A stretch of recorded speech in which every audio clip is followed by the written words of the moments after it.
17ویں پارے کی ابتدا میں سورۃ الانبیاء ہے اور دوسرے نصف میں سورۃ الحج ہے۔ دونوں مکی صورتیں ہیں، زیادہ تر بیان عقائد کا ہی ہے۔ ابتدا قیامت کے تذکرے سے ہوتی ہے، اقترب للناس حسابهم وهم فی غفلۃ معرضون۔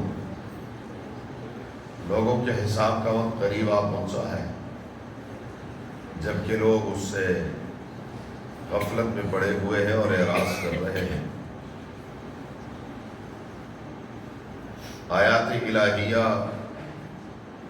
قدرت کے دلائل اور نشانیوں کے ساتھ استہزاء اور مذاق اڑاتے ہیں۔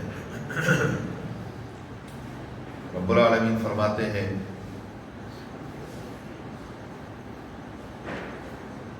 جو لا علم ہے فاسألوا اہل الذکر ان کنتم لا تعلمون، اہل علم سے اپنی اس تشنگی کو بجھا سکتے ہیں۔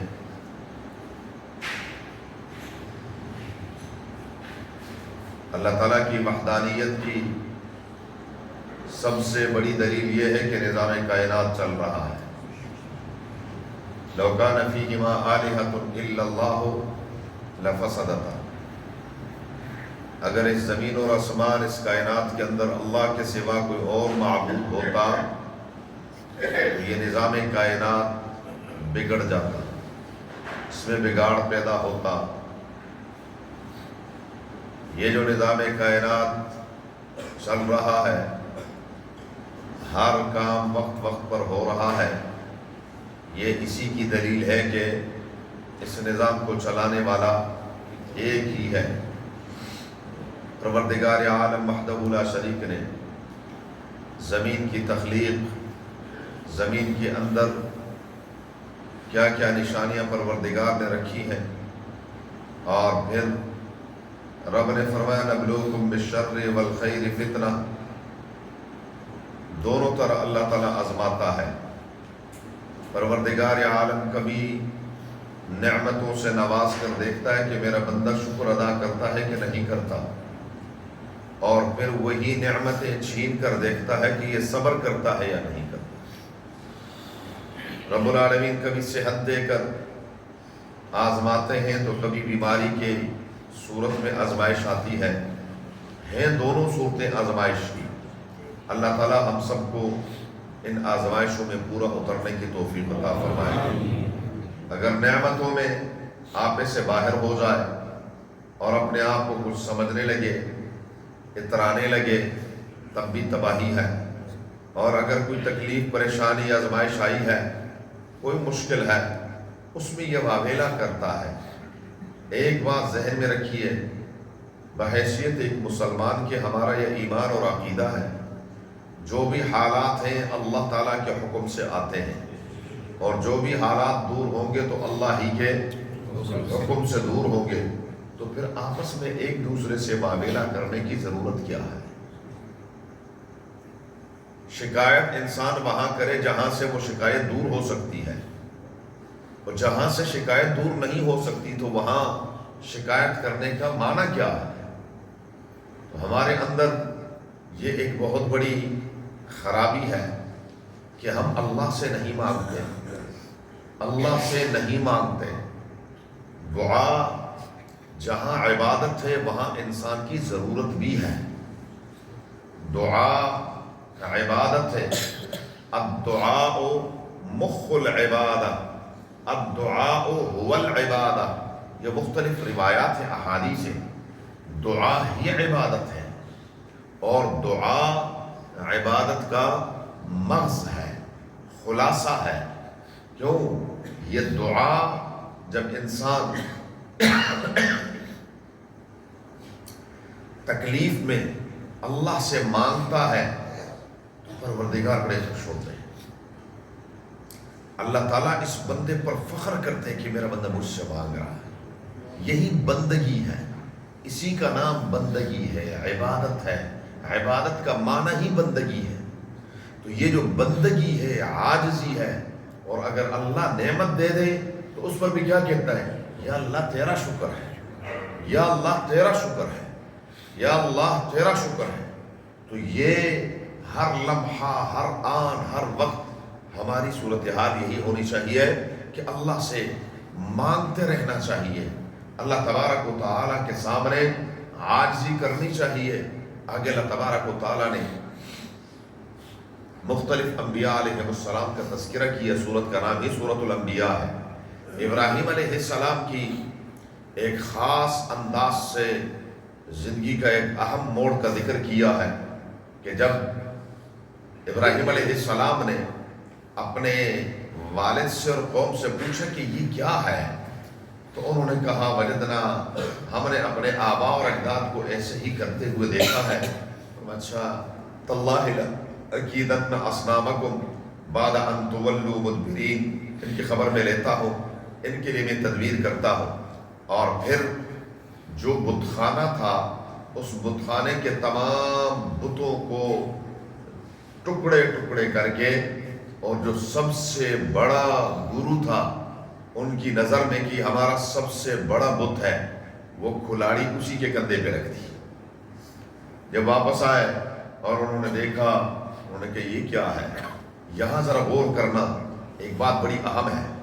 انہوں نے کہا سمعنا فتى یذکرہم یقال لہ ابراہیم، ہم نے سنا ہے ایک نوجوان ہے جن کا نام ابراہیم ہے اور وہ ان کا تذکرہ کرتا تھا۔ معلوم ہوا حق ڈنکے کی چوٹ پر بیان کرے، حق اور عقیدے میں چوں چوں نہ کرے۔ یعنی پوری قوم میں موحد صرف ایک ہے، پوری قوم میں موحد صرف ایک ہے، اور سب کو پتا ہے کہ وہ موحد ہے۔ ہم کہتے ہیں نہیں، یہ کیا ہے؟ بزدلی نہیں سکھائی۔ اور پھر ہماری شریعت میں آپ حضرات صحابہ کرام کی سیرت پڑھیں تو آپ حیران ہو جائیں گے۔ اگر یہ ہوتا تو بلال حبشی کی کمر کی ساری چربی پگھل جاتی۔ اگر ایسا ہوتا تو امیہ تمام مشرکین کو بلا بلا کر پٹواتے اس کو، وہ بھی خاموشی سے اندر ہی اندر کہتا اللہ اللہ اللہ اللہ احد اللہ۔ نہیں، وہ جتنا زور سے مارتے وہ اتنی زور سے کہتا اللہ احد۔ یہ نہیں ہے۔ حضرت ابو ذر غفاری نے بات کی، مارا، اتنا مارا بے ہوش ہو گئے، یعنی مارنے پہ تلے ہوئے تھے۔ کسی نے کہا اے تمہیں پتہ ہی بنو غفار کا سردار ہے؟ ہاں اچھا، یہ تو ہمارے راستے میں پڑتا ہے، ہمارے لیے مصیبت کھڑی ہو جائے گی۔ تب انہوں نے ہاتھ کھینچے، لے گئے، دودھ پلایا گرم تھوڑا سا، ہوش میں آئے۔ رات گزری، جسم زخموں سے چور چور ہے۔ جب صبح ہوئی تو حضور صلی اللہ علیہ وسلم کی خدمت میں کیا کہتے ہیں؟ حضور اگر اجازت ہو تو پھر ایک دفعہ کہہ دوں۔ ہاں، یہ نہیں تھا۔ یہ امت کے اندر اب بزدلی کوٹ کوٹ کر ڈالی جا رہی ہے کہ نہیں، حکمت سے عجیب حکمت ہے۔ ہماری داڑیاں سفید ہو گئی اور حکمت ہی نہیں ختم ہو رہی۔ وہ حکمت پتہ نہیں کب ختم ہوگی، وہ حق کب کھل کر سامنے آئے گا، وہ باطل کو کب باطل کہیں گے، یہ نہیں سمجھ آئی۔ پوری قوم میں ایک موحد، سب کو پتہ تھا۔ سمعنا فتى، ہم نے سنا ایک نوجوان ہے جو ان کا تذکرہ برے الفاظ سے کرتے تھے، اور نام اس کا ابراہیم کو لیاؤ فاتو بھی علی اعین الناس لعلہم یشہدون۔ اب جب لے آئے، انہوں نے کہا انت فعلت ھذا بعلیہ، آپ نے کیا یہ؟ ابراہیم علیہ السلام نے جملہ بڑا عجیب فرمایا، اور اس کو کہتے ہیں توریہ۔ توریہ یہ ہے کہ کہنے والا کچھ کہے اور مخاطب کچھ سمجھے۔ انہوں نے کہا بل فعل،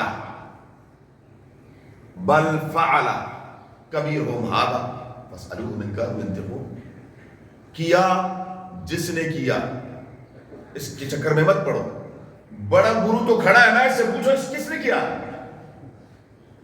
جس سے تم سب کچھ اپنی، اور یہ جو چھوٹے لگتا ہے اسی کو غصہ ہے، اسی نے کیا سب کچھ۔ انہوں نے کہا آپ کو تو پتہ نہیں، یہ بات نہیں کر سکتے نا جی۔ انہوں نے کہا تمہیں اتنی بھی عقل نہیں ہے، جو اپنی حفاظت نہیں کر سکتا وہ تمہاری کیا حفاظت کرے گا، جو اپنے آپ کو نہیں بچا سکتا وہ تمہیں کیا بچائے گا۔ اب ہونا تو یہ چاہیے تھا کہ دلیل کا جواب دلیل سے ہوتا، لیکن کبھی بھی باطل دلیل کا جواب دلیل سے نہیں دے سکتا۔ تو انہوں نے کیا کیا، انہوں نے کہا یہ دہشت گرد ہے، لہذا کیا کرنا ہے، حرقوہ وانصروا آلہتکم، نعوذ باللہ، ان کو سزا دو، ان کو جلاؤ اور اپنے معبودوں کی مدد کرو۔ ہم تو کہتے ہیں ایاک نعبد و ایاک نستعین، اللہ تو ہی ہمارا مددگار ہے، اور ادھر الٹا معاملہ ہے کہ ان معبودوں کی کیا کرو، مدد کرو۔ اور پھر تاریخ انسانیت کی سب سے بڑی آگ جلائی گئی، اور اس آگ میں اب ابراہیم علیہ السلام کو منجنیق میں بٹھایا، کیونکہ اتنی بڑی آگ ہے کہ اس میں ایسے پھینکنا ممکن نہیں ہے، اونچی جگہ پر منجنیق نصب کی گئی، ابراہیم علیہ السلام بیٹھے تو کائنات کی چیخیں نکل گئی، فرشتے رو پڑے، اور رب العالمین سے پوچھا کہ رب، فرمایا اگر تم کچھ کر سکتے تو جاؤ۔ فرشتے آئے ابراہیم علیہ السلام کے پاس، بارش کا فرشتہ بھی ہے، ہوا کا بھی ہے، فرمایا بس صرف ایک اشارہ چاہیے آپ کا۔ میں کہا خود آئے؟ انہوں نے کہا ہاں آئے ہیں، لیکن اس کی اجازت سے آئے ہیں۔ انہوں نے کہا مجھے تمہاری مدد کی ضرورت نہیں۔ آخر میں سب نے کہا چلو اسی سے مانگ لو۔ فرمایا علمہ بحالی حسبہ عن سؤالی، کیا وہ نہیں دیکھ رہا کہ میرے ساتھ کیا ہوگا؟ لیکن یہ شان میری اور آپ کی نہیں ہے، یہ ایمان ابراہیم علیہ السلام کا ہے، اور پھر رب نے کر کے دکھایا۔ رب العالمین نے فرمایا، اور یہ بھی قیامت تک آنے والے انسانوں کے لیے سبق ہے میرے بھائی، کہ کائنات کی ہر چیز میں جو تاثیر اور اثر ہے یہ اللہ کا دیا ہوا ہے، کسی چیز کا اثر ذاتی نہیں ہے۔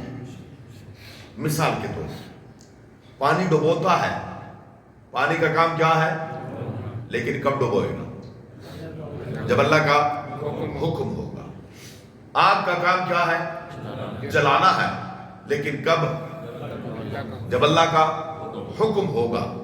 چھری کا کام کیا ہے، لیکن کب؟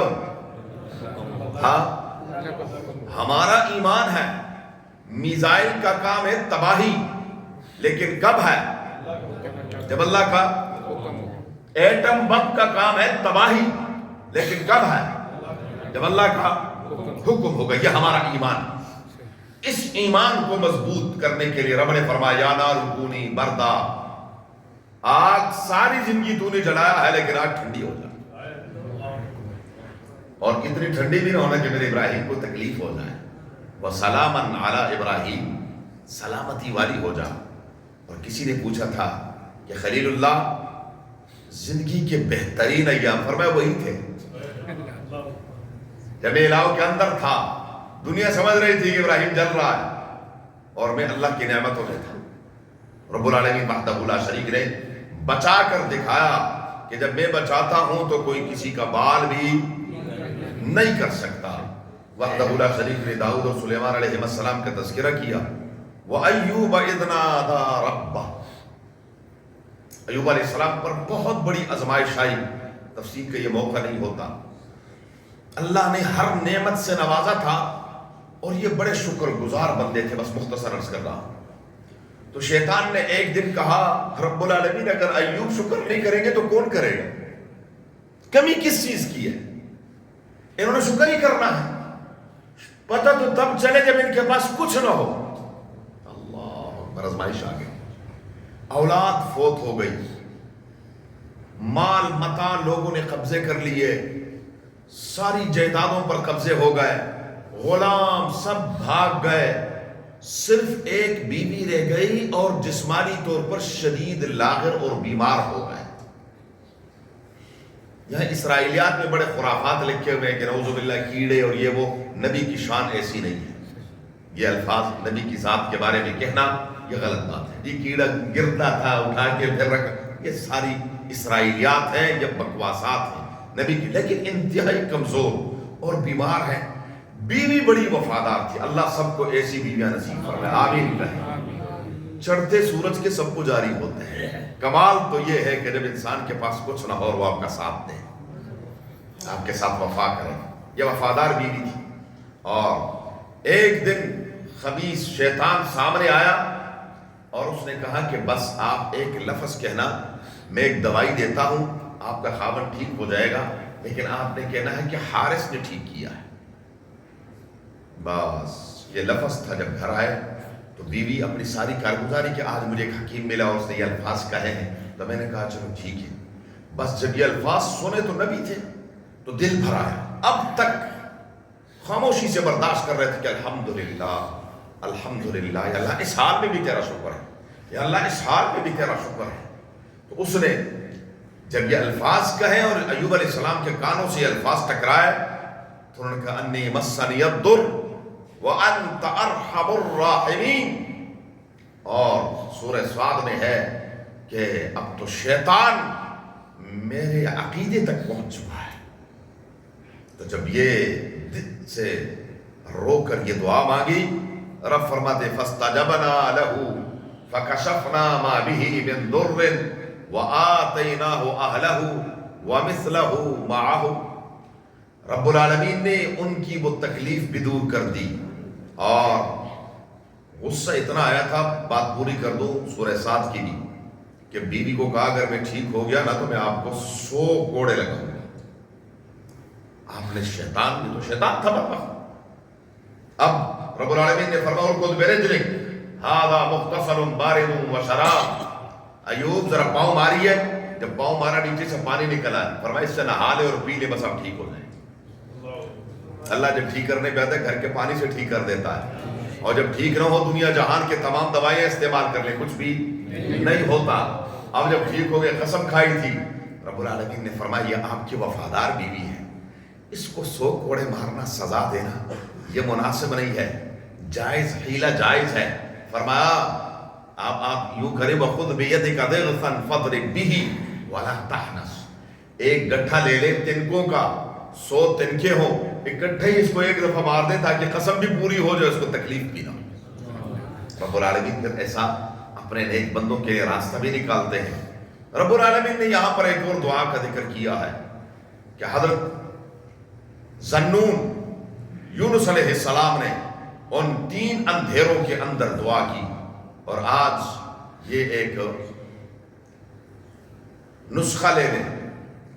میرے حضرت شیخ حضرت صدیق صاحب مدد اللہ علی فرماتے ہیں جیسے یونس علیہ السلام نے 3 اندھیروں میں اللہ کو پکارا، آپ بھی ایسا ہی انداز اختیار کر لیں. عشاء کے بعد ایک اندھیرا رات کا، دوسرا اندھیرا کمرے کا بلب بند کر دیں، روشنی ختم، اور تیسرا اندھیرا اپنے سر پر یوں رومال چادر ڈال لیں اور 313 مرتبہ یہ آیت پڑھے لا الہ الا انت سبحانک انی کنت من الظالمین. جو بھی حالات ہوں گے اللہ تعالیٰ بہتر کر دیں گے. بہرحال رب فرماتے ہیں ہم نے ان کی دعا بھی قبول کی، اور صرف ان کے ساتھ نہیں، اسی طرح ہم ایمان والوں کی دعائیں جب بھی ہمیں پکارتے رہیں گے ہم قبول کرتے رہیں گے. زکریا علیہ السلام کے دل میں ایک خواہش پیدا ہوئی، بڑھاپے کی عمر ہے، بیوی بانجھ ہے، اور فرمایا رب لا تذرنی فردا وانت خیر الوارثین. یہ ہیں جو اللہ تبارک و تعالیٰ کے نبیوں نے جو وظیفے کیے ہیں. بابوں کے وظیفوں کے پیچھے مت پڑھو، بابوں کے پیچھے مت جاؤ، قرآن کے وظیفے کرو. قرآن کے رب لا تذرنی فردا وانت خیر الوارثین، رب مجھے اکیلے نہ چھوڑنا. اور رب حبلی من الصالحین ابراہیم علیہ السلام کا وظیفہ ہے، رب حبلی من الصالحین. ہم تو بس ہم تو کہتے ہیں بس قاری صاحب تعویذ لکھ دیں، بس آپ نے پڑھنا ہے، آپ ہمارے لیے پڑھ دیں. ایسا نہیں ہے، خود پڑھیں. رب هب لي من الصالحين رب لا تذرنی فردا وانت خیر الوارثین. یہ انبیاء علیہ السلام کے وظیفے ہیں ایک صالح اولاد کے لیے. رب العالمین فرماتے ہم نے زکریا علیہ السلام کی دعا بھی قبول فرما لی اور ان کو اولاد عطا فرمائی. آگے رب العالمین فرماتے ہیں کہ قیامت کے حالات، قیامت کے جو احوال ہیں، قیامت کے جو شدائد ہیں ان کا تذکرہ کیا ہے. لیکن کچھ نیک لوگ ہوں گے، ان الذین سبقت لهم منا الحسنى اولئک عنها مبعدون. کچھ ایسے ہیں جن کے لیے ہم نے پہلے سے نیکی لکھ دی، اللہ ہمیں بھی ان میں سے شمار فرمائے. وہ جہنم کی اور قیامت کے ہولناکیوں سے دور ہوں گے. رب العالمین فرماتے ہیں وما ارسلناک الا رحمتا للعالمین. حضور نے فرمایا انا رحمت مہدات، میں تو اللہ کی رحمت ہوں اور اللہ نے تمہیں ہدیہ کیا. ہاں لیکن آج ہمیں اس پیغمبر کی سنتوں پر شرم آتی ہے. نہیں، اللہ تعالیٰ ہمیں سچی محبت نصیب فرمائے. بہرحال رب العالمین نے آگے سورہ حج ہے، سورہ حج کے ابتدا میں پھر قیامت کا تذکرہ. یا ایھا الناس اتقوا ربکم ان زلزلۃ الساعۃ شیء عظیم یوم ترونها تذہل کل مرضعۃ عما ارضعت. جس دن دودھ پلانے والی ماں اپنے بچے کو بھول جائے گی. وَتَضَعُ كُلُّ ذَاتِ حَمْلٍ حَمْلَهَا، اور اس ہولناکی کی وجہ سے حاملہ عورتیں اپنا حمل گرا دیں گی. وَتَرَى النَّاسَ سُكَارَىٰ، اور آپ دیکھیں گے لوگوں کو کہ لوگ ایسے نشے میں ہیں، لیکن یہ نشہ چرس بھنگ اور افیون کا نہیں ہوگا. وَلَكِنَّ عَذَابَ اللَّهِ شَدِيدٌ، یہ اللہ کے شدید عذاب کے احوال ہوں گے. اللہ تعالیٰ ہم سب کو وہاں آسانی، ہمارے ساتھ آسانی والا معاملہ فرمائے. انسان کی تخلیق کے مراحل کا ذکر اللہ تبارک و تعالیٰ وحدہ لا شریک نے کیا ہے. اس کے بعد ابراہیم علیہ السلام نے وَأَذِّن فِي النَّاسِ بِالْحَجِّ يَأْتُوكَ رِجَالًا وَعَلَىٰ كُلِّ ضَامِرٍ يَأْتِينَ مِنْ كُلِّ فَجٍّ عَمِيقٍ. جب بیت اللہ شریف کی تعمیر مکمل ہوئی، رب نے فرمایا میرے ابراہیم خلیل اللہ ذرا اعلان فرما دیں. فرمایا رب العالمین یہاں تو قبیلے بنی جرہم کے چند ایک لوگ ہیں میرے، یہ آواز. فرمایا ابراہیم یہ آواز آپ لگائیں، میں عالم ارواح تک آواز پہنچا دوں گا، اور جو خوش نصیب لبیک کہہ دے گا وہ ضرور یہاں پر پہنچے. دنیا میں آپ بھی یہ نظارے دیکھتے ہیں، ہم بھی دیکھتے ہیں. یقین کریں یہاں سے کراچی کا کرایہ نہیں ہوتا، یہاں سے پشاور جانے کا کرایہ نہیں ہوتا، اور اللہ تعالیٰ ان کو عمرہ اور حج کروا دیتے. یہ پیسے پر نہیں ہے. میں نام نہیں لوں گا. ایک شخصیت ہے جس کے پاس کروڑوں روپے تھے، اور کئی لوگ ان کو جانتے بھی ہیں، لیکن آج تک اس کو حرمین نصیب نہیں ہوئے. اور میرا خیال ہے کہ یورپ کے اس کے جتنے چکر لگے اس کو بھی یاد نہیں ہوگے کہ یورپ کے کتنے چکر لگے ہیں. دنیا کی سیریں کی ہیں لیکن حرمین نہیں ہے. یہ دولت پر نہیں ہے، یہ سچی طلب پر ہے کہ اللہ بلا لے. بس بلاوا آئے گا جو مرضی ہو جائے، آپ نے جانا ہی جانا ہے. بلاوا نہ آئے آپ جو مرضی کر لیں، کوئی نہیں جا سکتا. اللہ ہمیں بار بار بلائے. آمین. اللہ تعالیٰ ہمیں بار بار بلائے. اللہ اپنے حرمین کے ہمیں بار بار زیارت نصیب فرمائے. بہرحال رب العالمین نے قربانی کا جو فلسفہ ہے وہ بیان کیا. لَن يَنَالَ اللَّهَ لُحُومُهَا وَلَا دِمَاؤُهَا وَلَكِنْ يَنَالُهُ التَّقْوَىٰ مِنْكُمْ. اللہ کو نہ خون کی ضرورت ہے نہ گوشت کی ضرورت ہے، وہ صرف دیکھتے میرے بندے کا نیت اور تقویٰ کیا ہے، دل کی کیفیت کیا. اگر یہ ہے کہ لوگ کہیں گے قربانی کی مزہ آ گیا، نہیں تو پھر بیڑا غرق ہے. ہاں جی، خسرت دنیا والآخرہ ہے. اور اگر صرف اور صرف نیت یہ ہے کہ بس اللہ کی رضا، ابراہیم خلیل اللہ کی اور آپ صلی اللہ علیہ وسلم کی سنت زندہ ہو جائے تو پھر بیڑا پار ہے. رب العالمین وحدہ لا شریک نے آگے جہاد کا جو آیات ہیں، ہر آیت میں حضرت قتادہ فرماتے ہیں تقریباً 70 آیتوں میں یہی تھا کہ بھائی رک جاؤ رک جاؤ رک جاؤ، نہیں ابھی نہیں ابھی نہیں. پھر حکم ہوا اذن للذین یقاتلون بانہم ظلموا. اللہ نے اجازت دے دی کیونکہ یہ مظلوم ہے. وَإِنَّ اللَّهَ عَلَىٰ نَصْرِهِمْ لَقَدِيرٌ. اور پروردگار عالم وحدہ لا شریک فرماتے ہیں یا ایھا الناس ضرب مثل فاستمعوا له. اللہ تعالیٰ ایک مثال بیان فرما رہے ہیں، اس کو ذرا غور سے سنو. ان الذین تدعون من دون اللہ، جن کو تم اللہ کے سوا پکارتے ہو، لن یخلقوا ذبابا، ایک مکھی نہیں پیدا کر سکتے، مکھی، وَلَوِ اجْتَمَعُوا لَهُ، سارے اکٹھے بھی ہو جائیں مکھی پیدا کرنا تو بڑی دور کی بات ہے۔ اور یہ جو ان کے بے جان مورتیاں ہیں، جو بت ہیں، ان یسلبہم الذباب شیئا لا یستنقذوہ منہ، اگر مکھی آ کر ان سے کوئی چیز لے لے، ان کے سامنے سے کوئی مٹھائی کھا لے، یہ اس مکھی سے وہ نہیں چھڑا سکتے، تو تمہاری پریشانیاں کیسے دور کریں گے؟ ہاں، چھڑانے والا کون ہے؟ خیر ہم نے تو اب کیا ہے، نعوذ باللہ، ہماری مسجدوں میں، مسلمانوں کی مسجدوں میں کہا جاتا ہے وہ پکڑے تو محمد چھڑا ہے، محمد کا چھڑا پکڑا کوئی چھڑا نہیں سکتا، نعوذ باللہ من ذالک۔ نہیں، اللہ وحدہ لا شریک اپنی پکڑ سے محفوظ فرمائے، وہ پکڑے تو دنیا کی کوئی طاقت اس کو پھر سے چھڑا نہیں سکتی۔ ان بطش ربک لشدید، پکارنا اسی کو ہے۔ فرمایا وجاہدوا فی اللہ حق جہادہ هو اجتباکم، اسی نے تمہیں منتخب کیا ہے۔ وما جعل علیکم فی الدین من حرج، دین میں کوئی تنگی نہیں ہے۔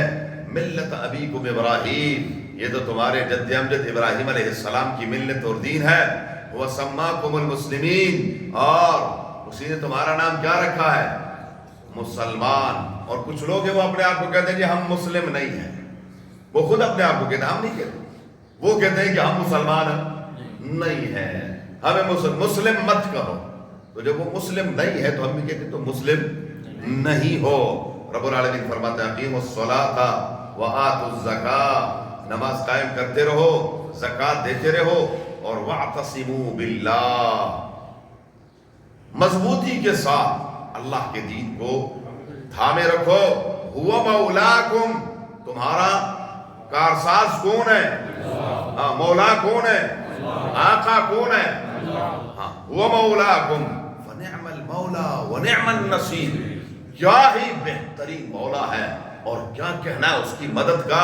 ایسے مددگار کو، ایسے مولا کو چھوڑ کر ادھر ادھر کے، اب تو نعوذ باللہ، اچھا جو اس کو مولا نہیں مانتے ان کے جو جانور ہیں وہ ان کو مولا کہتے ہیں۔ ہاں، اللہ پھر ایسے ذلیل کرتا ہے۔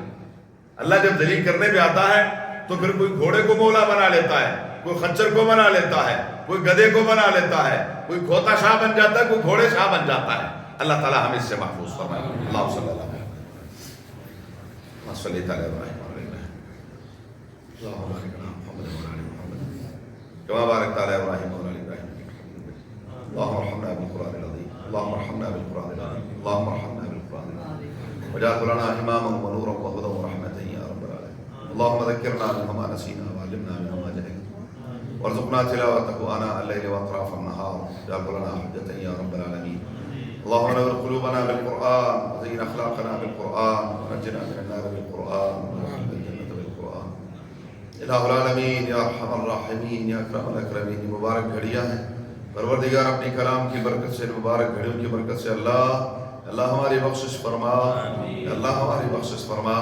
اللہ تیرے حبیب صلی اللہ علیہ وسلم کا وعدہ ہے اوسطہ مغفرۃ، یہ مغفرت کی گھڑیاں ہیں، یہ پورا عشرہ مغفرت کا ہے، بخشش کا ہے۔ پروردگار ہماری بخشش فرما، اللہ ہماری بخشش فرما، اللہ ہمارے گناہوں کو معاف فرما، اللہ ہمارے گناہوں کو معاف فرما۔ یا اللہ یہ جو مغفرت کی جھڑی لگی ہوئی ہے اللہ سے ہمارے گناہوں کو دھو دے۔ یا اللہ ہمارے دل سیاہ ہو چکے ہیں، ان پر کوئی اثر نہیں ہو رہا، یا اللہ ہمارے دلوں کو دھو دے، یا اللہ ہمارے دلوں کو دھو دے۔ یا اللہ ہمارے دل سخت ہو گئے، ان کو نرم فرما دے، یا اللہ ہمارے دلوں کو نرم فرما دے۔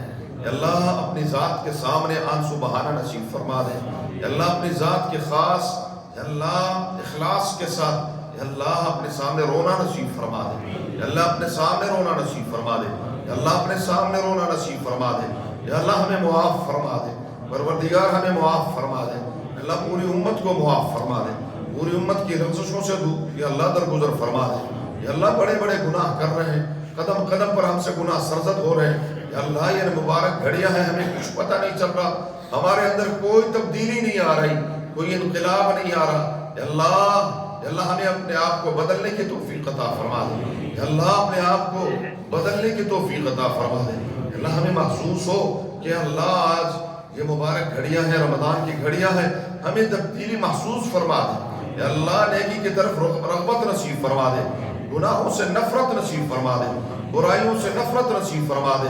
یا اللہ نفس و شیطان کے شر سے ہمیں محفوظ فرما دے، حاسدین کے حسد سے محفوظ فرما، شریروں کے شر سے محفوظ فرما، دشمنوں کی عداوت سے محفوظ فرما. یا اللہ جو دشمن ان کو ہدایت نصیب فرما، اگر ہدایت ان کے مقدر میں نہیں ان کو نیست و نابود فرما، اپنے آسمانی سائقوں سے تباہ و برباد فرما. حلال کی روزی نصیب فرما، حلال کی کمائی کا لقمہ نصیب فرما، حلال کی کمائی کے اللہ اسباب مہیا فرما. حرام مشتبہات سے اللہ ہمیں محفوظ فرما. الہ العالمین یا ارحم الراحمین قرآن سے سچا تعلق نصیب فرما، قرآن پڑھنا نصیب فرما، قرآن کریم کو سمجھنا نصیب فرما. یا اللہ یا رب العالمین قرآن کریم کی ایک ایک حکم پر عمل کرنے کی توفیق عطا فرما، منہیات سے بچنے کی توفیق عطا فرما. جو بزرگ ہمارے دنیا سے جا چکے ہمارے اساتذہ کرام، والدین کریمین، دوست و احباب، نمازی، محلے دار، سب کو کروٹ کروٹ جنت نصیب فرما، قبر کے منازل کو آسان فرما. ہم سب کو اپنے بڑوں کے لیے صدقہ جاریہ بنا، ہماری اولادوں کو ہمارے لیے صدقہ جاریہ باقیات الصالحات بنا. الہ العالمین اللہ اس ملک کی حفاظت فرما، تمام بلاد اسلامیہ کی حفاظت فرما. یا اللہ مسلمانوں کو اتحاد اور اتفاق نصیب فرما، حرمین شریفین کی حفاظت فرما. یا اللہ جو مسلمانوں کے دشمن ان کو ہدایت نصیب فرما، اگر ہدایت ان کے مقدر میں نہیں ان کو نیست و نابود فرما، اپنے اسمان و ساقوں سے تباہ و برباد فرما، آپس میں ٹکرا کر یا اللہ ان کو پاش پاش فرما. اللہم حصل مرادنا ویسر امورنا بجاہ حبیبک المصطفیٰ و نبیک المرتضی صلی اللہ علیہ وآلہ واصحابہ اجمعین برحمتک یا ارحم الراحمین.